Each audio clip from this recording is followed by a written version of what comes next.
Vanitha TV ప్రేక్షకులకు 5వ వార్షికోత్సవ శుభాకాంక్షలు. ఈ శుభ సందర్భాన మనతో అలనాటి బాల నటి నేటి మేటి నటి రోహిణి ఉన్నారు. ఆమెతో మనం ఆమె అనుభవాన్ని ఈరోజు పంచుకుందాం. నమస్తే. వనితా టీవీ ప్రేక్షకులకి నా 5వ సంవత్సర వార్షిక శుభ సందర్భంలో నా విషెస్. మీరు బాల నటిగా తెరపైకి వచ్చారు. చాలా చిన్న వయసులో వెండి తెరపైకి వచ్చి ఒక చిన్న క్యారెక్టర్తో, అది ఫస్ట్ తెలుగు మూవీలో మీరు నటించారు. మా నాన్నగారికి సినిమాలో యాక్ట్ చేయాలని ఇంట్రెస్ట్. ఆయన డైరెక్టర్ని వెళ్ళి కలిసేవారు అనమాట.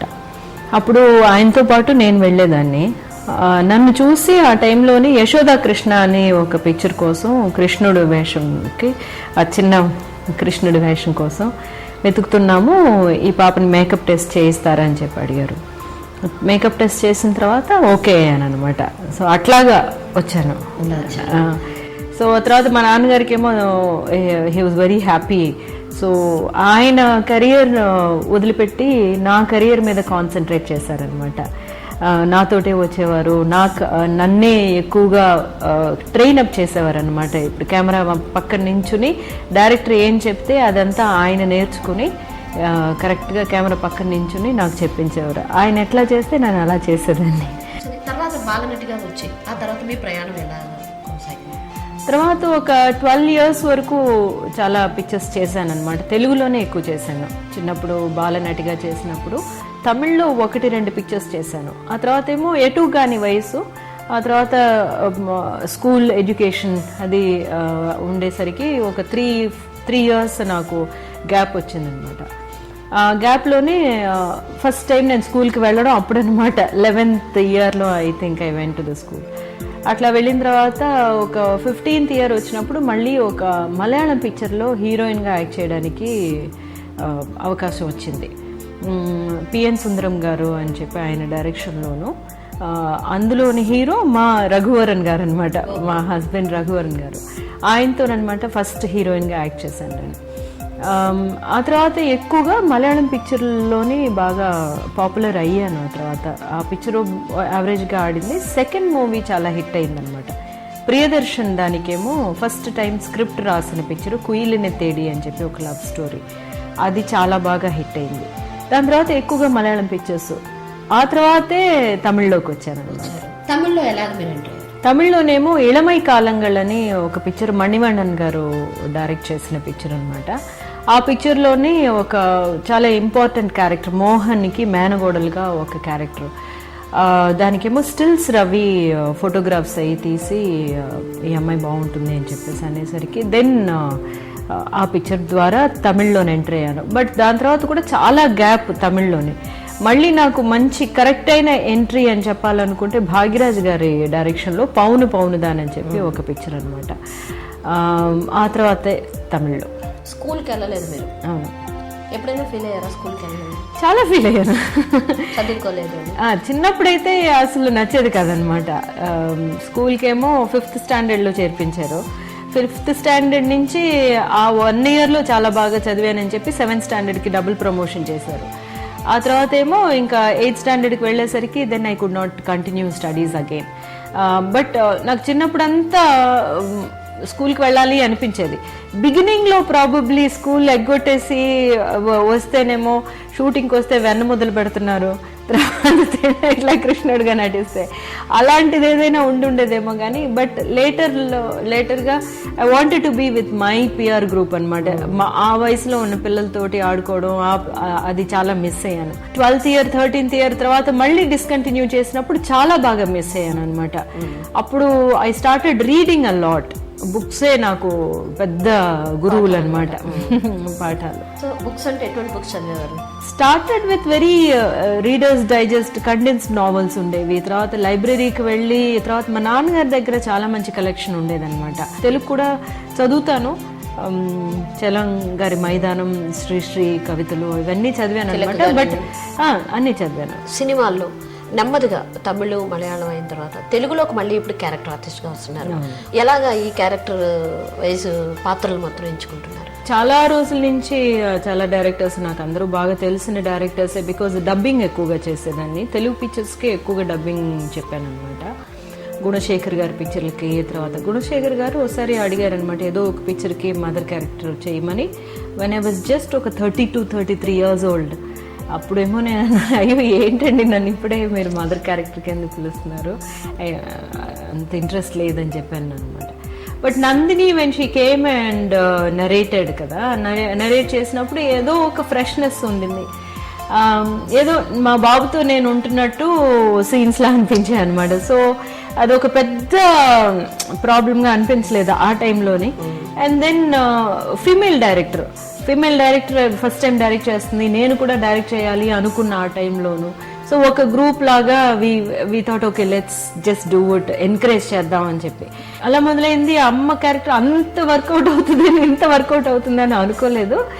But I'm happy that it worked because it was true, it was honest. ఇప్పటి హీరోయిన్లు ఇప్పుడు మీకులాగే చాలా మంది ఉన్నారు సీనియర్ ఆర్టిస్టులు, దగ్గర 5 నుంచి 10 సంవత్సరాల వరకు కూడా వాళ్ళు ఆ ఫీల్డ్లో హీరోయిన్స్గా రన్ అయ్యేవారు. కానీ ప్రస్తుతం హీరోయిన్స్ ఒక సినిమాలో వచ్చిన హీరోయిన్ రెండో సినిమాలో కొంచెం కాంపిటీషన్ పెరిగిపోయింది. ఎంతవరకు ఇది సమంజసం అంటారు? ఎందుకు వలన కారణం ఏంటంటారు? టాలెంట్కి ఎప్పుడు ఒక మంచి ప్లేస్ ఉంది అనేది అందరూ హీరోయిన్స్. ఇప్పుడు జ్యోతిక పెళ్లి అయినప్పుడేమో అందరూ అయ్యయ్యో పెళ్లి చేసేసుకుంటుంది అనుకున్నారు. సిమ్రన్ పెళ్లి చేసుకున్నప్పుడు అయ్యయ్యో ఇంకా తను చేయాల్సిన క్యారెక్టర్స్ చాలా ఉన్నాయి, ఇంకా తను ఉంటే బాగుండు అని చెప్పి అనుకున్న టైమే అనమాట. సో అట్లాగా టాలెంటెడ్ హీరోయిన్స్ కి ఎప్పుడు లైఫ్ స్పాన్ ఎక్కువేనండి. వాళ్ళు పెళ్లి చేసుకుని వెళ్ళేంత వరకు వాళ్ళనేమో ప్రేక్షకులు ఆదరిస్తూనే ఉన్నారు అనమాట. బట్ ఇందులోనేమో కొన్ని గ్లామర్ ని మాత్రమే నమ్ముకుని వచ్చిన హీరోయిన్స్ గానీ, లేకపోతే పర్ఫార్మెన్స్ ఓరియంటెడ్ గా లేని హీరోయిన్స్ అన్నమాట. మీరు చెప్తున్నట్టు ఒక 1 year లోనే అట్లాగా ఫేడ్ అవుట్ అవ్వడం జరుగుతుంది. అదేమో నేను ప్రేక్షకుల్ని తప్పు చెప్పను, నేను ఆర్టిస్టులనే తప్పు చెప్తాను. వాళ్ళు they should realize that okay glamour తోటి మనం వచ్చాము, దానికి ఒక ఎంట్రీ దొరికింది. బట్ ఎంట్రీ దొరికినంత వల్ల సీట్ దొరికినట్టు కాకూడదు. ఆ సీట్ మనం దక్కించుకోవడానికి, ఎక్కువ రోజులు ఉంచుకోవడానికి వి షుడ్ కృషి చేయాలి. Skills have to be sharpened అన్నమాట. So that should be there. అలాగే ఒక నటిగా, ఒక లిరిసిస్ట్గా ఇలాగే కాకుండా ఒక మణిరత్నం అంటే ఒక అద్భుతమైన దర్శకుడి చేతిలో ఆయన చిత్రాల్లో హీరోయిన్స్కి డబ్బింగ్ ఇచ్చే అవకాశం మీకుంది. వాళ్ళకి వాయిస్ ఇవ్వడానికి మణిరత్నం గారికి మీ వాయిస్లో అంత ప్రత్యేకత ఎలా కనిపించింది? మణిరత్నం గారి పిక్చర్లో ఫస్ట్ గీతాంజలి చెప్పాను అనమాట. గీతాంజలికి ఎట్లాగంటే పాణి గారని అసోసియేట్ డైరెక్టర్, ఆయనేమో 4 స్తంభాల ఆటకి అసోసియేట్ డైరెక్టర్గా పనిచేశారు. ఆయనేమో గుర్తుపెట్టుకుని 4 స్తంభాల ఆటలోనే నేను డబ్బింగ్ చెప్పేటప్పుడు ఏ విషయం గుర్తుందో నాకు తెలియదు, సజెస్ట్ చేశారనమాట. ఆ తర్వాత దానికి ఆ క్యారెక్టర్కి కరెక్ట్గా ఉంది. ఇప్పుడు మణిగారితో ఏంటంటే ఆ క్యారెక్టర్ కరెక్ట్గా ఉండాలి. ఎందుకంటే మధ్యలోనే రోజాకు కూడా ట్రై చేస్తారు, కరెక్టా లేదని చెప్పి రిజెక్ట్ చేశారనమాట. తర్వాత బాంబే చెప్పడానికి వెళ్ళినప్పుడేమో ముందు ట్రై చేయాలన్నమాట. ఇప్పుడు కూడా నేను చెప్పాలి అంటే ముందు ఆ ఫేస్కి, ఆ క్యారెక్టర్కి ఇప్పుడు నా వాయిస్ ఒకేలా ఉండదు కదా, కరెక్ట్గా ఉంటుందా లేదా అని చెప్పి చూస్తారు. బాంబే ట్రై చేసినప్పుడేమో కొంచెం వాయిస్ మార్చి థిన్గా ఉండేది కదా మనీషాకి. తర్వాత భయంగా భయపడుతూ ఉండే ఒక విలేజ్ గర్ల్, ఫస్ట్ టైం ఒక మెట్రోపాలిటన్ సిటీకి వస్తున్నప్పుడు ఉండే అమాయకత్వం, అదంతా వర్కౌట్ చేసాం. చాలా రోజులు ఏమో కన్ఫర్మ్ చేయలేదు, తర్వాత ఏమో ఓకే అన్నారు. తర్వాత ఇరువురికి ఐశ్వర్య ఫస్ట్ టైం తను 2 క్యారెక్టర్స్ అనమాట. అందులో 2 క్యారెక్టర్స్లోని ఏ క్యారెక్టర్కైనా ఒక క్యారెక్టర్కి అని చెప్పి అనుకున్నారు. ఆ తర్వాత ఏమో చూసిన తర్వాత లేదు 2 క్యారెక్టర్కి చెప్తాము, నువ్వు మార్చి చెప్పు అని చెప్పి అన్నారు అనమాట. ఫస్ట్ ఏమో విలేజ్ వైఫ్ ముందు అది చెప్పేసి, తర్వాత ఒక 1 month గ్యాప్ ఇచ్చి సెకండ్ క్యారెక్టర్ చెప్పించారు. ఒకే ఫీలింగ్ పోవడానికి 1 month గ్యాప్ అని కాదు, వాయిస్ డిఫరెంట్ గా ఉంటుందండి. వాయిస్ డిఫరెంట్ గా ఉంటుంది. ఆ క్యారెక్టర్ నుంచి మనం ఫుల్ గా మర్చిపోవాలి, ఆ క్యారెక్టర్ మర్చిపోవాలి. సో అట్లాగేమో తర్వాత రావణ్ చేసినప్పుడేమో టోటల్ గాని అంతవరకు నేను సారి చేసిన పిక్చర్లోనేమో వాయిస్ బాగుండాలి అన్న ఒక దీంతో, ఈ పిక్చర్లో మాత్రం రావణ్ మాత్రం వాయిస్ ఎలా ఉన్నా పర్వాలేదు, అంత బాధలో ఉన్న అమ్మాయి ఎలా మాట్లాడుతుంది అనే ఎక్స్ప్రెషన్ మాత్రం అనమాట. బేస్గా వచ్చినా పర్వాలేదు, గ్రంపీగా ఒక క్రాక్ అయిపోయినా, అసలు యాక్చువల్గా రావడం వల్ల నాకు వాయిస్ బాగా క్రాక్ అయిపోయింది అన్నమాట, అరుపులు అవన్నీ. So that way I think ఆయన అనుకున్న ఎమోషన్ తీసుకురాగలిగాను. తర్వాత ఏమో క్యారెక్టర్ ఏమో సౌండ్ టోన్ ఉంది కదా, ఆ టోన్ కూడా ఆ ఫేస్కి ఆయన అనుకున్న క్యారెక్టర్కి కరెక్ట్గా ఆ టోన్ ఉంది అనేది ఆయన ఓకే అని అనిపించినందువల్ల ఓకే చేశారు అనమాట. సో బట్ వర్కింగ్ విత్ మణిగారు అంత బ్యూటిఫుల్ ఎక్స్పీరియన్స్. బాలల కోసం ఒక డాక్యుమెంటరీ, ఒక మూవీ ఒకటి చేశారు. అది ఎలాగ ఆలోచన ఎలా వచ్చింది మీకు? ఎందుకంటే మీరు బాలనటిగానే బయటకు వచ్చారు ఫస్ట్ స్టార్టింగ్. సో వాళ్ళ గురించి మీకు డాక్యుమెంటరీ తీయాలి, మూవీ తీయాలని మీకు ఎలా అనిపించింది? ఫస్ట్ ఆఫ్ ఆల్ యాక్చువల్గానేమో చైల్డ్ ఆర్టిస్ట్ గురించి ఒక స్క్రిప్ట్ రాశారనమాట. అది సినిమాగా చేయాలి అని చెప్పి. Before doing it into a movie అప్పటికేమో అసలు ఇంకా ప్రొడ్యూసర్స్ ఎవరు కరెక్ట్గా అది అంత ఇంట్రెస్టింగ్ అయిన ఫిల్మ్గా అనిపిస్తుంది అని వాళ్ళకి అనిపించలేదు.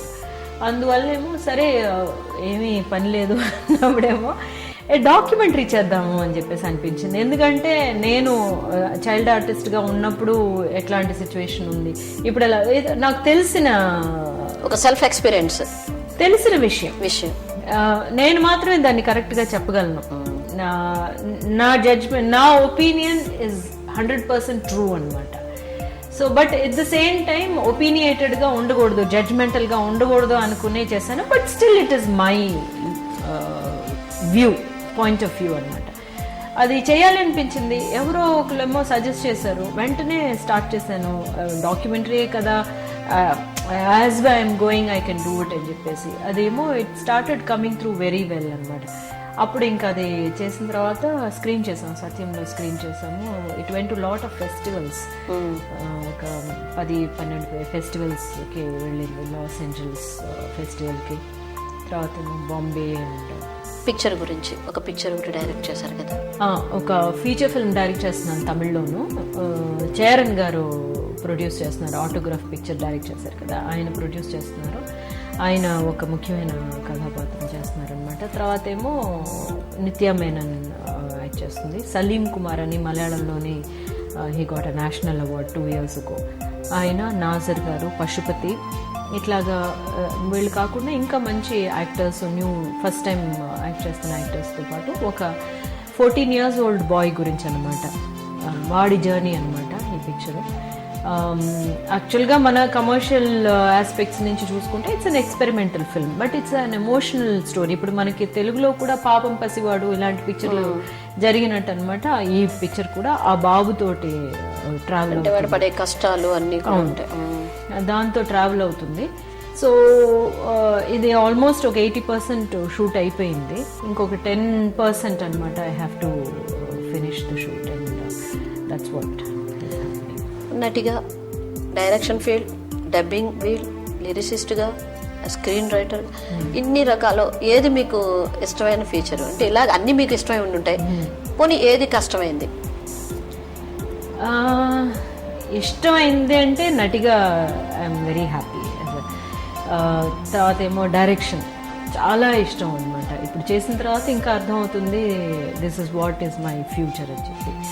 కష్టమైంది డైరెక్షన్ చాలా కష్టమైన విషయం.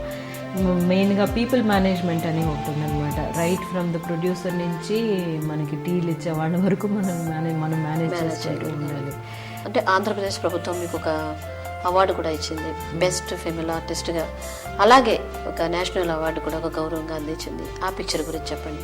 సేతు మాధవన్ గారి డైరెక్షన్లో స్త్రీ అని చెప్పి పాలగుమ్మి పద్మరాజు గారి షార్ట్ స్టోరీ అండి. అది 96లో నాకు best actress special mention national award, Nandi award ఏమో ఇచ్చారనమాట. అది యాక్చువల్గా సేతుమాధవన్ గారితో నేను ఇంతకు ముందు మలయాళంలో యాక్ట్ చేశాను. బట్ మகளிర్ మట్టుం అని చెప్పి ఆడవాళ్లకు మాత్రమే చూసిన తర్వాత నేను ఆ క్యారెక్టర్ కరెక్ట్గా ఉంటాను, ఆ తర్వాత నాతో యాక్ట్ చేసిన విజయ్ కూడా అందులో కరెక్ట్గా ఉంటానని చెప్పేసి మేకప్ టెస్ట్ చేశారనమాట. ఫినిష్ చేశాను అది. సో యాక్చువల్గా తెలుగులోనేమో యాజ్ హీరోయిన్గా అనుకుంటే చాలా ఫ్యూ ఫిల్మ్స్ అనమాట. But my best movies are happening in తెలుగులోనే కూడా మంచి అవార్డు డెఫినెట్లీ తెలుగులోనే అవార్డు దొరికింది నాకు. తెలుగులోనే of course it is. Next ఇప్పుడు మళ్ళీ కమింగ్ మూవీస్ ఏమైనా ఉన్నాయి తెలుగులో మీకు? తెలుగులోనేమో నారా రోహిత్ హీరోగా యాక్ట్ చేస్తున్న ఒక పిక్చరు దానికి ఇంకా పేరు పెట్టలేదు.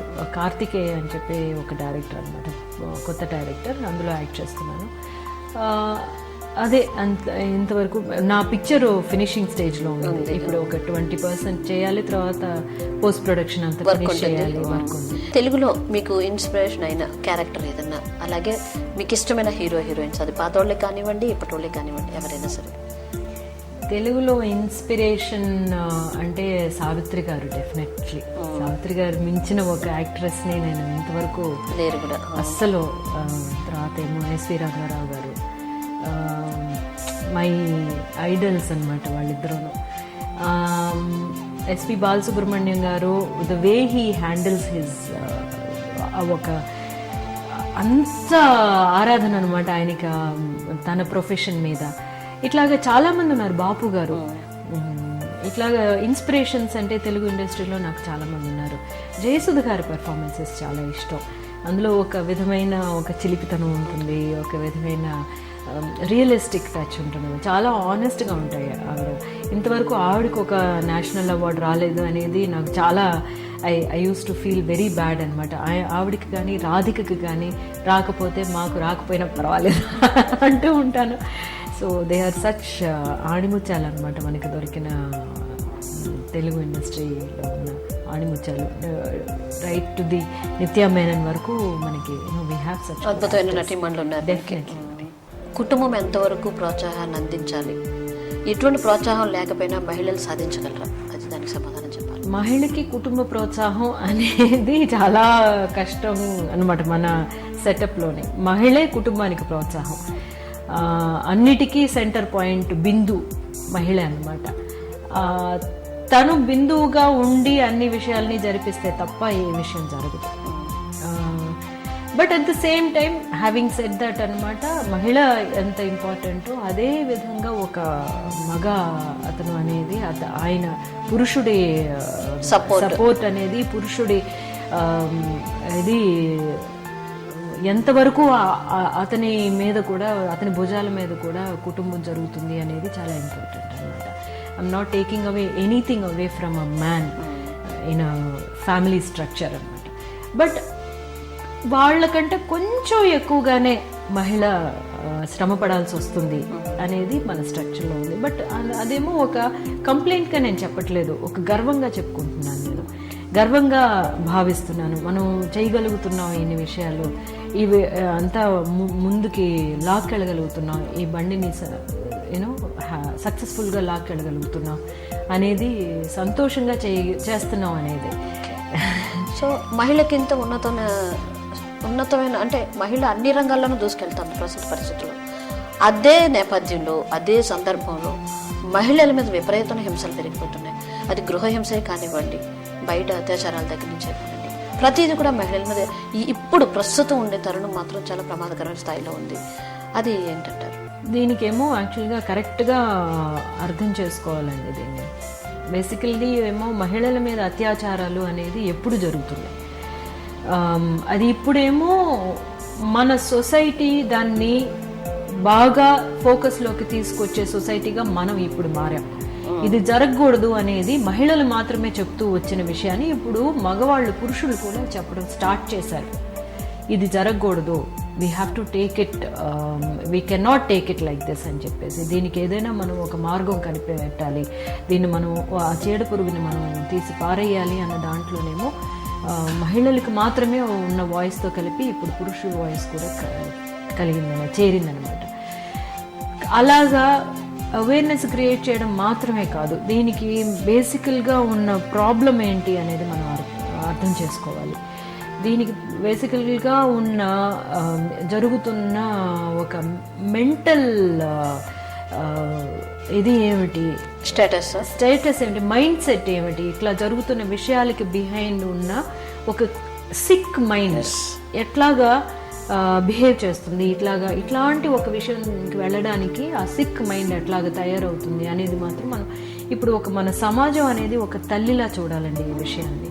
ఆ తల్లిలా చూస్తున్నప్పుడు ఒక సిక్ మైండ్ ఉంది అంటే దాన్ని బాగు చేయాలి. దాన్నేమో నువ్వు తప్పుగా చేస్తున్నావు, ఈ తప్పు పెరగడం కాకుండాను తప్పుని సరిచేయడానికి దాన్నేమో ఇదొక సిమ్టమ్ అనమాట. దానికి కాజ్ ఏంటి అనే దాన్ని చూసి క్యూర్ చేయాలన్నమాట. అప్పుడు ఏంటంటే మన సోషల్ స్ట్రక్చర్లో ఉన్న విషయాలని చాలా క్లియర్ చేయాలి. థ్యాంక్ యూ మ్యామ్, సూపర్గా చెప్పారు. లాస్ట్ అండ్ ఫైనల్ మా ప్రేక్షకులకి 5th యానివర్సరీ విషెస్ ఇంకొకసారి మీ తరపు నుంచి. చాలా సంతోషం. వనిత ప్రేక్షకులు ఈ ప్రోగ్రాం ద్వారా వనిత ప్రేక్షకులతో మాట్లాడగలగడం జరిగింది. దానికి ఒక అవకాశం దొరికింది. అందులో ఎస్పెషల్లీ 5th యానివర్సరీ జరుగుతున్న ఈ శుభ సందర్భంలో మిమ్మల్ని అందరినీ కలవడానికి ఒక ఛాన్స్ దొరికింది అనేది చాలా సంతోషమైన విషయం. Wish you all the best. Thank you ma'am. Thanks.